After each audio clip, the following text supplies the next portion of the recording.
Most of the people in digital marketing learn பண்றாங்க. But இதை promote பண்ற ஒரு சில digital coaches R digital institutes இதோட பாசிட்டிவ் சைட் தான் பேசுறத தாண்டி யாருமே இதோட ரஃப் சைட் பேசுறதே இல்லை. ஸோ இந்த வீடியோல டிஜிட்டல் மார்க்கெட்டிங்ல இருக்க சேலஞ்சஸ், ஸ்ட்ரகிள்ஸ் இது எல்லாமே டீகோட் பண்ண போறோம். சப்போஸ் நீங்க டிஜிட்டல் மார்க்கெட்டிங் ஃபீல்ட்ல இருக்கீங்க ஆர் எல்ஸ் ஃபியூச்சர்ல டிஜிட்டல் மார்க்கெட்டிங் லேர்ன் பண்ண இருந்தீங்கன்னா ஸோ இந்த வீடியோ லாஸ்ட் வரைக்கும் பாருங்க. So that you will get some clarity on this field.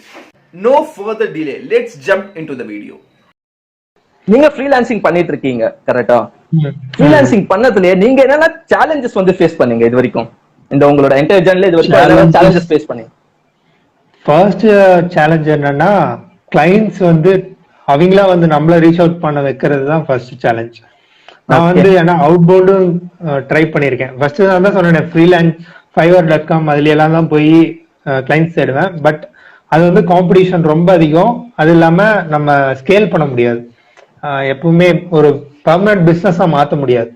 அதனால நம்ம கண்டிப்பா நம்மளே கிளைண்ட் ஜென்ரேட் பண்றதுக்கு நம்மளோட சர்வீஸ்க்கு நம்ம மார்க்கெட்டிங் பண்ணிதாகணும்.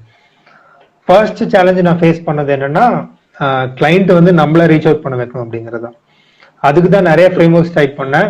தென் நிறைய டெஸ்ட் பண்ணேன், ஆப்ஸ் எல்லாம் இது பண்ணி மல்டிப்ளை பண்ணான்னு ட்ரை பண்ணேன். ஆப்ஸ் எல்லாம் ஒர்க் ஆகல. தென் கண்டென்ட் மார்க்கெட்டிங் பெஸ்டா இருந்துச்சு. அது சீக்கிரம் ரீச் அவுட் ஆகுது, புது புது பீப்புள்கிட்ட ரீச் அவுட் ஆகுது.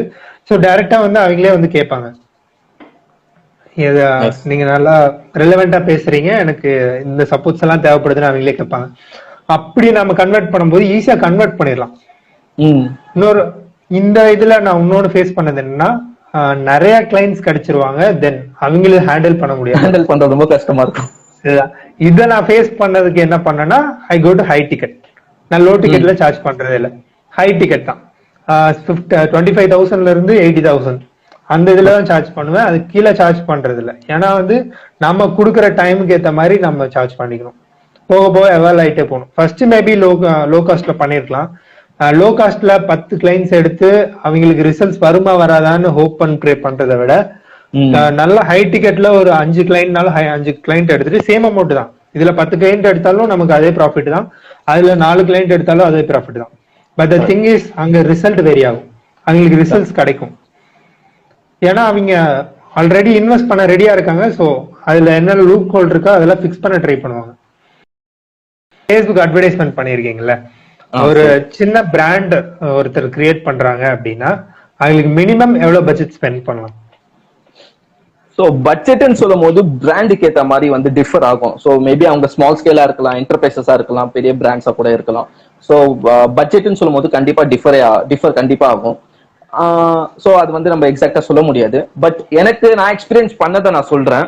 ஸோ மேபி நிறைய பேருக்கு இது வந்து ஹெல்ப்ஃபுல்லா இருக்கும்னு நினைக்கிறேன். ஏன்னா நிறைய பேர் எங்கேயும் கேட்டிருக்காங்க, ப்ரோ நான் எவ்வளவு பட்ஜெட் ப்ரோ நான் இனிஷியல் லைக் ஒரு ஆட் ரன் பண்ணா பர் டேக்கு எவ்வளவு பட்ஜெட் ஆச்சு நான் வந்து அலோகேட் பண்ணணும்னு சொல்லி நிறைய பேர் எங்கே கேட்டிருக்காங்க. ஸோ மினிமமா நான் எவ்வளவு வந்து பட்ஜெட் வந்து கொடுக்கணும்னு சொல்லி நான் ஒரு சில பேர் பாத்தீங்கன்னா வந்து 200 rupees வந்து பர் டே வந்து போடுவாங்க. ஸோ ஆட்ஸ்ல 200 rupees 300 rupees எல்லாம் போடுவாங்க. லெஸ் நல்லா புரிஞ்சுக்கோங்க, நீங்க ஒரு பிராண்ட் அவேர்னஸ் கேம்பெயின் ரன் பண்றீங்கன்னா maybe 200-300 is sufficient. Okay fine. Maybe உங்ககிட்ட பட்ஜெட் இல்ல, ஸோ அந்த ஒரு ரீசன் 200 rupees ஸ்பெண்ட் பண்றீங்க, ஃபைன், அது ஓகே. பட் நீங்க லீட் ஜென்ரேஷன் போறீங்கன்னா 200லாம் வந்து ஒரு அமௌண்ட்டே இல்ல. பிகாஸ் நீங்க அந்த அமௌண்ட் வந்து இப்போ 200 rupees வந்து நீங்க வந்து ஒரு 7 days ரன் பண்றீங்க கேம்பெயின், அப்போ 1400 rupees கிட்ட வந்துடும். ஸோ 200 rupees 7 days பண்ணாலும் உங்களுக்கு ரிசல்ட்ஸ் வந்திருக்குமான்னு கேட்டா மேபி எனக்கு தெரியல, வந்திருக்காது மேக்சிமம். அப்படியே வந்தாலும் அது லீட்ஸ் வந்து புவர் லீட்ஸா தான் இருக்கும். ஸோ அவ்வளோ குவாலிட்டியான லீட்ஸ் உங்களுக்கு கிடைக்காது. ராதர் தென் நீங்க 1 day ரன் பண்றீங்கன்னா கூட ஒரு லெக்ஸ்ட் ஒரு 3 days ரன் பண்றீங்க, 1000 rupees நீங்க ஸ்பெண்ட் பண்றீங்கன்னா கூட 3 days 3000 rupees ஸ்பெண்ட் பண்ணிருப்பீங்க. ஸோ அந்த 3 daysல உங்களுக்கு பொட்டன்ஷியலான லீட்ஸ் உங்களுக்கு நிறைய கிடைக்க ஆரம்பிக்கும். ஸோ ஹையர் த ஸ்பெண்ட் ஹையர் த ரிவார்டு தான் இங்க அர்த்தம். நீங்க எவ்வளவு அதிகமா ஸ்பெண்ட் பண்றீங்களோ அவ்வளோக்கு எவ்வளவு உங்களுக்கான ரிசல்ட்ஸ் கிடைக்கும். பட் ஸ்பெண்ட் பண்றதும் என்ன சொல்றதுன்னா there should be balance. So நீங்க ரொம்ப அதிகமாகவும் ஸ்பெண்ட் பண்ணிடக்கூடாது, ரொம்ப கம்மியாகவும் ஸ்பெண்ட் பண்ணிடக்கூடாது. அதிகமா ஸ்பெண்ட் பண்ணிட்டீங்கன்னா உங்களுக்கு வந்து என்ன சொல்றதுன்னா உங்களால கேபிஐஸ் உங்களால மெஷர் பண்ண முடியாது, உங்களோட பெர்ஃபார்மன்ஸ் வந்து மெஷர் பண்ண முடியாது. ஏன்னா இனிஷியல் டேஸ்ல நீங்க நிறைய ஸ்பெண்ட் பண்ணிடுவீங்க. ஸோ அதுக்கப்புறம் வந்து பட்ஜெட் இல்லைன்னு சொல்லி நீங்க கம்மியா ஸ்பெண்ட் பண்ணுவீங்க. ஸோ உங்களோட பெர்ஃபார்மன்ஸ் வந்து மெஷர் பண்ண முடியாது. கிராஜுவலா ஸ்டெப் பை ஸ்டெப்பா உங்களுக்கு ஒரு 20% 25% அந்த மாதிரி வந்து இன்க்ரீஸ் பண்ணுங்க உங்களோட பட்ஜெட் காஸ்ட்டை. ஸோ அப்போ உங்களால ஒரு நல்ல ரிசல்ட்ஸ் வந்து எதிர்பார்க்க முடியும். ஏன் இந்த பாயிண்ட் அவர் சொல்றாரு அப்படின்னா ஃபேஸ்புக் வந்து பிட்டிங் ஸ்ட்ராட்டஜில ஒர்க் ஆகுது.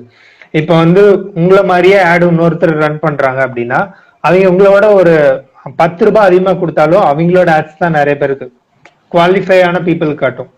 ஃபார் எக்ஸாம்பிள் பாத்தீங்கன்னா இப்ப என்ன டார்கெட் பண்ணணும்னு நினைச்சேன்னா அட்லீஸ்ட் 1500 rupees ஸ்பெண்ட் பண்ணும் ஒரு பீப்புள். ஏன்னா வந்து நான் ஒரு கோர்ஸ்லயோ ஒரு இதுலயோ 50,000 ரூபாய் 60,000 ரூபாய் இன்வெஸ்ட் பண்ண ரெடியா இருக்கேன். ஸோ வந்து எவ்வளவு இன்வெஸ்ட் பண்ண ரெடியா இருக்காங்களோ அதுக்கேற்ற மாதிரி ஃபேஸ்புக் பிரிச்சு வச்சிருக்கும் பொட்டன்ஷியல் கஸ்டமரை.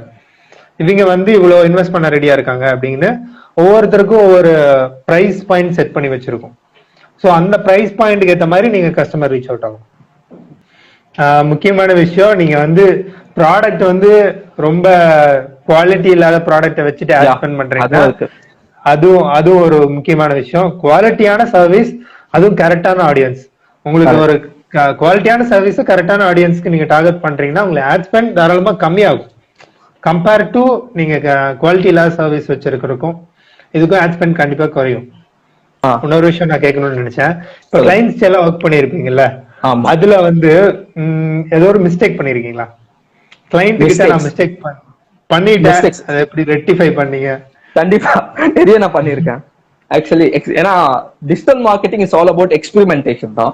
ஸோ அது மிஸ்டேக்ஸ் நான் சொல்ல மாட்டேன், அது வந்து எக்ஸ்பெரிமெண்டேஷன் தான் நான் சொல்வேன்.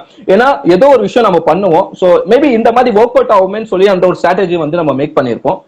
மேபி அந்த ஒரு campaign end of the campaign போகும்போது மேபி நமக்கு வந்து அந்த ரிசல்ட்ஸ் வந்திருக்காது. அதுக்கப்புறம் அந்த ஸ்ட்ராட்டஜி வந்து நம்ம மாத்துவோம். ஒரு ஸ்பிளிட் டெஸ்டிங் சொல்லுவாங்க, மேபி ஸ்ட்ராட்டஜி மாத்துவோம். ஓகே நம்ம இப்படி வந்து ட்ரை பண்ணி பார்க்கலாமேன்னு சொல்லி இந்த மாதிரி சேஞ்ச் பண்ணுவோம். ஸோ மேபி அதுல ஒர்க் அவுட் ஆயிடும். ஸோ இந்த மாதிரி நிறைய ஆயிருக்கு எனக்கு. அதுக்கப்புறம் பாத்தீங்கன்னா நிறைய ஹெக்டிக்கான கிளைண்ட்ஸ் எல்லாமே நிறைய வந்திருப்பாங்க. ஸோ இந்த மிஸ்டேக்ஸை தாண்டி நம்ம கிளைண்ட்ஸை வந்து ஹேண்டில் பண்றதே ரொம்ப கஷ்டமா இருக்கும். நான் ஒரு நல்ல ரெப்யூட்டடான பிராண்ட் லைக் கிளைண்ட் அவங்க. ஸோ என்னன்னு பாத்தீங்கன்னா ஆர்ட்ஸ் அண்ட் சயின்ஸ் காலேஜ், சென்னையில இருக்க one of the arts and science காலேஜ்க்கு வந்து லீட் ஜென்ரேஷன் ப்ராசஸ்க்கு நாங்க ஒர்க் பண்ணோம். அவங்க வந்து என்ன சொல்றதுன்னா ஒரு ஹெக்டிக் டைம்ல வந்து கொடுத்துட்டாங்க. ஒரு 1 month தான் டைம் இருக்கு அவங்களுக்கு. காலேஜ் ரீஓபனிங்க்கு வந்து 1 month டைம் இருக்கு. 1 monthல வந்து லீட் ஜெனரேஷன் பண்ணி தரணும். சரியான டஃப்பான மூமெண்ட் அது. ஏன்னா காலேஜஸ் சொல்றேன். சோ ஆல்ரெடி 3-4 monthsக்கு முன்னாடி வந்து எல்லா காலேஜஸும் பாத்தீங்கன்னா 3 to 4 months முன்னாடியே இந்த ஒரு கேம்பெயின்ஸ் எல்லாமே வந்து ஸ்டார்ட் பண்ணிடுவாங்க எல்லாருமே. பட் இவங்க பாத்தீங்கன்னா வந்து அவங்க மேனேஜ்மெண்ட்ல நெகோஷியேட் பண்ணி லாஸ்ட் 1 monthல தான் வந்து கொடுத்தாங்க. அதுக்கப்புறம் நாங்க அந்த டீலை க்ளோஸ் பண்ணி அதுக்கப்புறம் நான் தான் போய் க்ளோஸ் பண்ணேன். ஸோ அந்த பிரின்சிபல் அங்கே போய் பேசி எல்லாமே நெகோஷியேட் பண்ணி முடிச்சுட்டு வந்த அப்புறம் என்னாச்சுன்னு பாத்தீங்கன்னா அவங்க சைட்ல இருந்து ஒரு ப்ராப்பர் இன்ஃபர்மேஷன் இருக்காது. அதுவும் இப்போ ஒரு சில பிராண்ட்ஸ்க்கு எல்லாமே சொல்லணும்னு இருக்கேன். ப்ராப்பர் இன்ஃபர்மேஷன் கொடுத்தா வண்டி தான் ஒரு ஆஸ் அ டிஜிட்டல் மார்க்கெட்டர்ஸா அவங்களால ஏதோ ஒரு விஷயத்த வந்து ப்ரொடியூஸ் பண்ண முடியும். ஏன்னா வித்தவுட் ஜஸ்ட் எனக்கு இதெல்லாம் கோர்சஸ் இருக்கு, இதெல்லாம் தான் கோர்ஸ், நீங்க வந்து ஆட் ரன் பண்ணுங்க, ஆட் ரன் பண்ணிட்டு எனக்கு லீட்ஸா கொடுங்க, நான் எப்படி கொடுக்க முடியும்? கொடுக்கவே முடியாது. அதுக்கப்புறம் தான் நாங்க என்ன பண்ணோம்னு பாத்தீங்கன்னா அவங்களோட யூஎஸ்பில வந்து ஃபோக்கஸ் பண்ண ஆரம்பிச்சோம். யூனிக் செல்லிங் ப்ரிப்போசிஷன் சொல்லுவாங்க, ஒரு யூனிக் செல்லிங் பாயிண்ட் அதுன்னு சொல்லுவாங்க.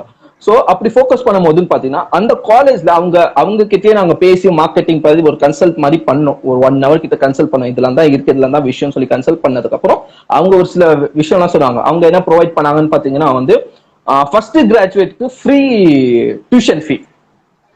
ஃபர்ஸ்ட் கிராஜுவேட் யாராச்சும் இருந்தாங்கன்னா ஃப்ரீயா டியூஷன் ஃபீ வந்து அவங்க அந்த காலேஜ்ல வந்து ஆஃபர் பண்ணாங்க.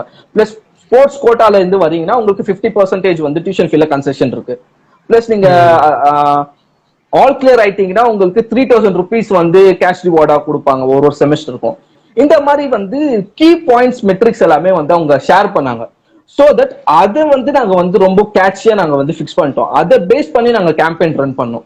அப்படி ஏன்னா நீங்க மிஸ்டேக்ஸ் கேட்டீங்களா, இதெல்லாம் தெரிஞ்சிக்காம நான் என்ன பண்ணேன்னா ஒரு கேம்பெயின் ரன் பண்ணேன். ஒரு ஃபியூ டேஸ் இந்த சென்ஸ் 2 to 3 days நான் கேம்பெயின் ரன் பண்ணேன். பட் ரிசல்ட்ஸே வரல, 0 ரிசல்ட்ஸ். சோ ரிசல்ட்ஸே வரல, லீட்ஸ் ஜெனரேட் ஆகல. எனக்கு செம ஃப்ரஸ்ட்ரேஷன், என்ன பண்றதுன்னு தெரியல. ஆஃப்டர் தட் நாங்க இந்த எல்லாமே கான்சன்ட்ரேட் பண்ண ஆரம்பிச்சோம். அவங்க கிட்ட டீப்பா உட்காந்து பேசணும். அதுக்கப்புறம் ஒரு சில விஷயம் 2 பேரும் வந்து ஸ்ட்ராட்டஜைஸ் பண்ணோம். அதுக்கப்புறம் ஒர்க் பண்ணும் போது அந்த கேம்பெயின் வந்து சக்சஸ்ஃபுல்லா முடிஞ்சுது.